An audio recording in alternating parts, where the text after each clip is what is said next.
All right, guys, today I want to show probably the best takedown, best judo takedown for jiu-jitsu or for newaza experts, okay?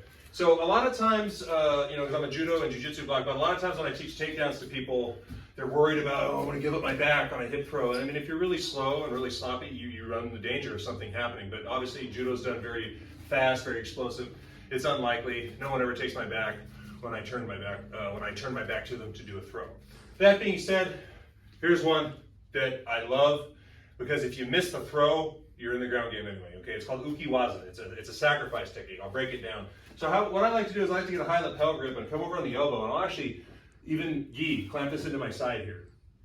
Right, I'll move away from the wall. All right, and whatever side I have the arm on is the side I'm gonna fall to, the side I'm gonna sacrifice to, right? So I'll be here, I'm putting the weight down, I'm gonna slide this foot out, throw them over it, here, and then I come up right into like a top pin. Now for judo, I just won the match. I hit pawned him, he landed flat on his back, match is over. For jiu-jitsu, that's just 2 points. So I'll kind of turn sideways so you guys can kind of see it. So again, here, slide, turn, and again, come here. That's why I do it the way I do it, with the sleeve and lapel grip, and I fall towards the sleeve side so I go right into a scarf hold for a pin.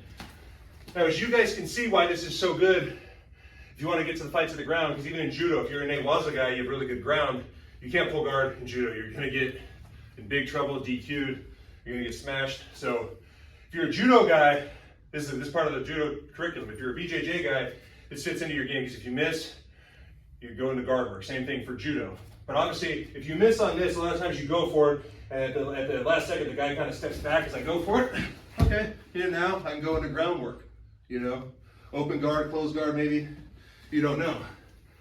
But this is a great throw to use if you really want to get the fight to the ground. Because the Osotos and all this stuff is awesome. I love it, but it's hard sometimes, right?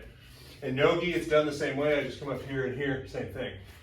You do want to get their feet moving on this, okay? So what I'll do, whatever side I grab the arm on is the side I'm going to fall to. So what I'll do sometimes is I'll turn a little bit to this so they can see it, is I want to go towards the side and grab the arm on. So I'll step the other way and go.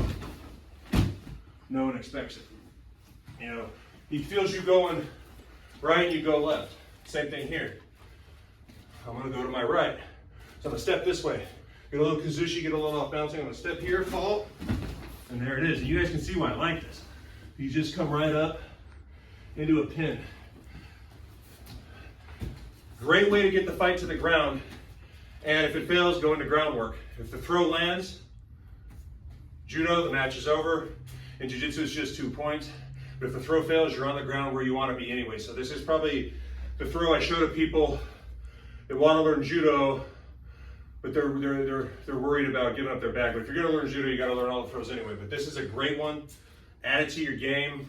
I pull this off quite a bit. This is an excellent one. You get someone that's pushing into you because they're giving you their energy, and you just fall. But Uki Waza, add it to your toolbox.